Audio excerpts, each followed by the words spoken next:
என் வாழ்நாளில் இருவரை திராவிட கொள்கைகளை என் உயிர் மூச்சாக கடைபிடித்து அதில் சிந்தாந்தத்தையும் விட்டுக் கொடுக்காமல் கட்டி காக்கும் மாண்புமிகு தளபதி அவர்கள் தலைமையில் செயல்படுவேன் என்பதை என் வாழ்நாள் லட்சியமாக என்று நான் தெரிவித்துக் கொள்ள கடமைப்பட்டிருக்கிறேன்.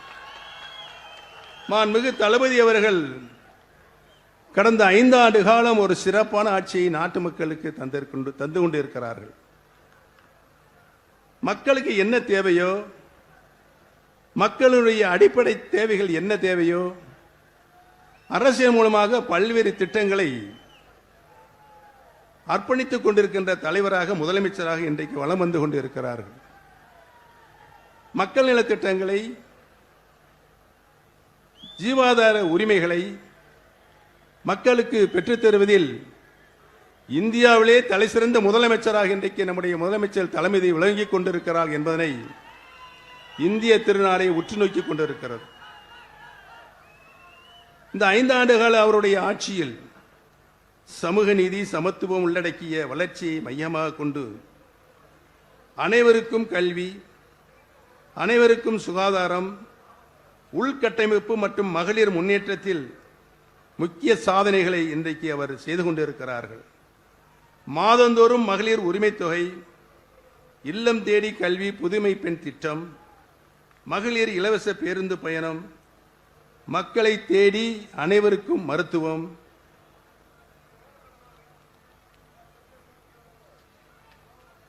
பல்வேறு தொழில் முதலீடுகள் மூலம் பெருமளவு வேலைவாய்ப்புகளை உருவாக்கி சாதனை புரிந்துள்ளது. இன்றைக்கு தமிழ்நாடும் தலை நிமிர்ந்து நிற்கிறது அனைத்து துறைகளிலும் என்பதனை நான் இங்கு பணிவோடு தெரிவித்துக் கொள்ள கடமைப்பட்டிருக்கின்றேன். சமீபத்தில் UPSC என்று அழைக்கப்படும் ஒன்றிய தேர்வாணையத்தால் நடத்தப்பட்ட தேர்வில் தேர்ச்சி பெற்ற 60 நபர்களில் 57 பேர் நான் முதல்வன் திட்டத்தின் மூலம் பயின்றவர்கள் என்பது இங்கு வரலாற்று சாதனையாக, அதுவும் நம்முடைய தளபதியின் சாதனையாக மக்கள் அனைவரும் பேசிக் கொண்டிருக்கிறார்கள். இந்திய அளவில் போற்றத்தக்க விதத்தில் வளர்ச்சியும் கண்டுள்ளது.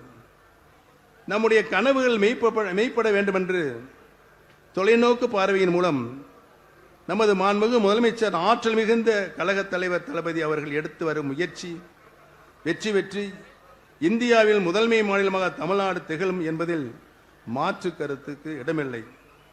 இனி நாங்கள் மட்டுமல்ல, ஒட்டுமொத்த தமிழகமே உங்களின் தலைமையினை ஏற்க தயாராக உள்ளது.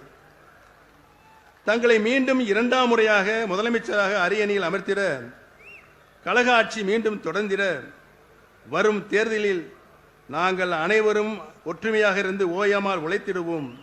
உறங்காமல் களப்பணி ஆட்சி வெற்றி கனிமையை நம்முடைய அருமை தளபதி அவர்களின் திருக்கரங்கில் சமர்ப்பிப்போம் என்று இந்த நல்ல நேரத்தில் சபதமேற்போம் என்பதை தெரிவித்துக் கொள்ள கடமைப்பட்டிருக்கிறேன். மிக குறுகிய காலமாகவே இருந்தாலும் திராவிட முன்னேற்ற கழகத்தில் உடன்பிறப்புகள் இணையும் தாய்க்கழகம் திரும்பும் விழா சீரோடும் சிறப்போடும் நடைபெறுவதற்கு காரணமாக இருந்த பம்பரமாக சுழன்ற மதுரை வடக்கு மாவட்ட கழக செயலாளர் மாண்புமிகு வணிக வரி மற்றும் பத்திரப்பதிவுத்துறை அமைச்சர் அன்பிற்கினிய அருமை சகோதரர் திரு மூர்த்தி அவர்களுக்கும்,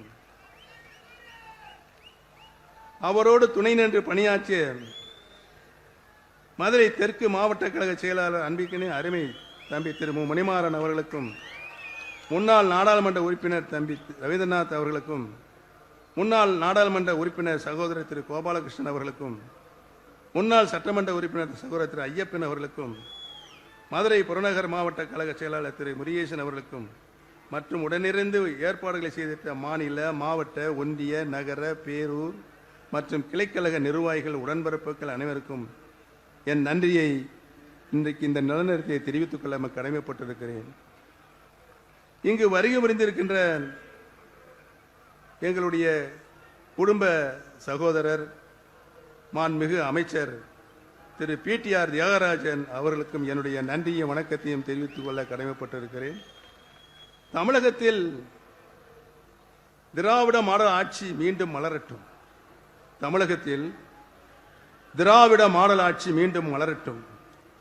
மாண்புமிகு தமிழ்நாடு முதலமைச்சர் தளபதி முத்துவேல் கருணாநிதி ஸ்டாலின் அவர்களின் ஆட்சியை தொடர்ந்து 2ஆம் முறையாக வெற்றி பெற்று வரலாறு படைக்கட்டும் என்று இந்த நல்ல நேரத்திலே தெரிவித்து எனக்கு இந்த அரியதோறு வாய்ப்பினை வழங்கிய மாண்புமிகு தலைவர்களுக்கு நான் என்னாலும் நன்றிக்கடன் பட்டிருக்கிறேன் என்பதை கூறி அமர்கிறேன். நன்றி, வணக்கம்.